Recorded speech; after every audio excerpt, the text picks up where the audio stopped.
కూల్చడం easy, నిర్మించడం కష్టం.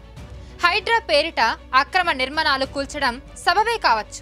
అయితే అసలు ఈ అక్రమ కట్టడాలకు అనుమతి ఇచ్చిందెవరు?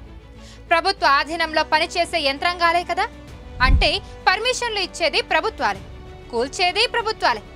మధ్యలో బలైపోయేదెవరు? అధికారుల దగ్గర నుంచి అనుమతులు తెచ్చుకున్న తర్వాతే కదా ఎవరైనా కట్టడాల నిర్మాణం ప్రారంభిస్తారు. మరి హైడ్రా కూల్చుతున్న నిర్మాణాలు అక్రమం అయినప్పుడు దానికి నాటి అధికారులు ఎలా అనుమతిచ్చారు? అక్రమ నిర్మాణాలకే అధికారులు పర్మిషన్స్ ఇస్తే వారిపై చర్యలేవు. అసలు ఈ ఊసే లేదెందుకు?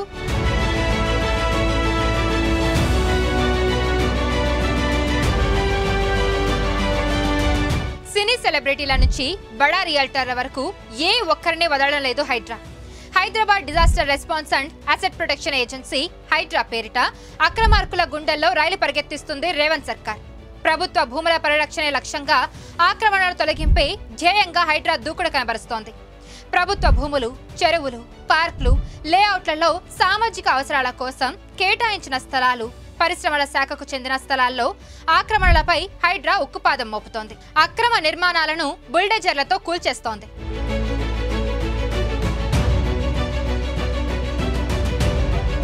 ఆక్రమణలకు గురైన చెరువులు, పార్కులు, ప్రభుత్వ భూములను హైడ్రా ద్వారా తిరిగి స్వాధీనం చేసుకుంటుంది. అయితే ఇక్కడ గమనించాల్సిన విషయం ఒకటి ఉంది. ఈ అక్రమ కట్టడాలకు నాడు అనుమతులిచ్చింది కూడా ప్రభుత్వాలే. ఇక ఇంటి నిర్మాణం చేపట్టాలంటే దానికి ఎన్నో పర్మిషన్స్ తీసుకోవాల్సి ఉంటుంది. హైదరాబాద్లో భవనం కట్టాలంటే జిహెచ్ఎంసీని ఆశ్రయించాల్సింది. దానికి ఆన్లైన్ పోర్టల్ కూడా అందుబాటులో ఉంది. అప్లికేషన్ సబ్మిట్ చేసుకున్న తర్వాత అనేక డాక్యుమెంట్లను సమర్పించాల్సి ఉంటుంది. ఈ పత్రాలన్నీ వ్యాలిడ్ గా ఉండాల్సిందే.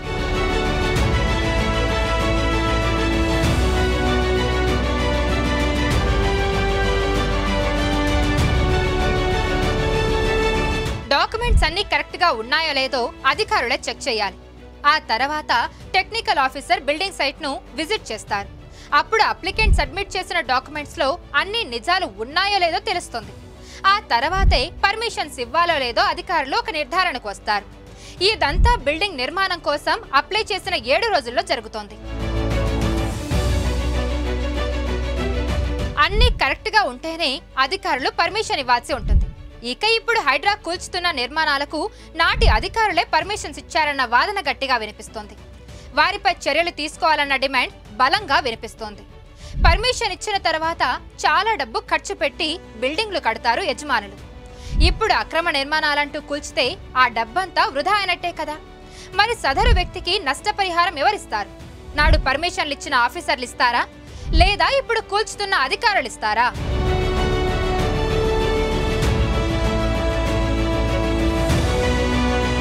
టేబుల్ కింద చేయి పెట్టే ఆఫీసర్లు ప్రభుత్వ కార్యాలయాల్లో ఎక్కువగా కనిపిస్తారన్నది జగమెరిగిన సత్యమే. బిల్డింగ్ నిర్మాణం కోసం అప్లై చేసుకున్న యజమానికి పలుకుబడి ఉంటే చాలు, ఎంత దూరానికైనా వెళ్తారు. ఆఫీసర్లను తమ చెప్పు చేతల్లో పెట్టుకుంటారు. అయితే ప్రభుత్వం మారగానే అన్నీ మారిపోతాయి, అక్రమాలు బయటపడతాయి. అయితే ఇలా బయటపడే అక్రమాలన్నీ అధికార పార్టీకి ప్రత్యర్థిగా ఉండే పార్టీలకు చెందిన వ్యక్తులవే ఉన్నాయన్న వాదన కూడా ఉంది. ఇప్పుడు కాంగ్రెస్ తీసుకొచ్చిన హైడ్రా గురించి బీఆర్ఎస్, బీజేపీ పార్టీలు ఇవే ఆరోపణలు చేస్తున్నాయి. ఒక శాఖ అనుమతిస్తే మరొక శాఖ కూల్చివేస్తుందా? రెండు ప్రభుత్వ శాఖలే కదా. మరి అనుమతిచ్చిన ప్రభుత్వ శాఖపై చర్యలు ఎందుకు తీసుకోవడం లేదు? సంబంధిత ఆఫీసర్లు ఎందుకు అనుమతించారు? అసలు బఫర్ జోన్లో భూములు అమ్మడానికి, కొనుగోళ్లకు, ఇల్లు నిర్మాణానికి పర్మిషన్స్ ఎవరు ఇచ్చారో తేలాలి కదా.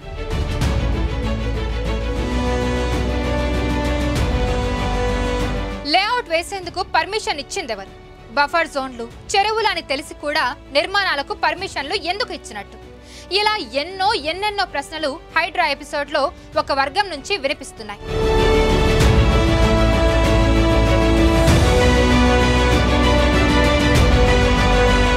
మరిన్ని వీడియోస్ కోసం ఛానల్ ని సబ్స్క్రైబ్ చేయండి. లేటెస్ట్ అప్డేట్స్ కోసం వాట్సాప్ ఛానల్ ని ఫాలో చేయండి.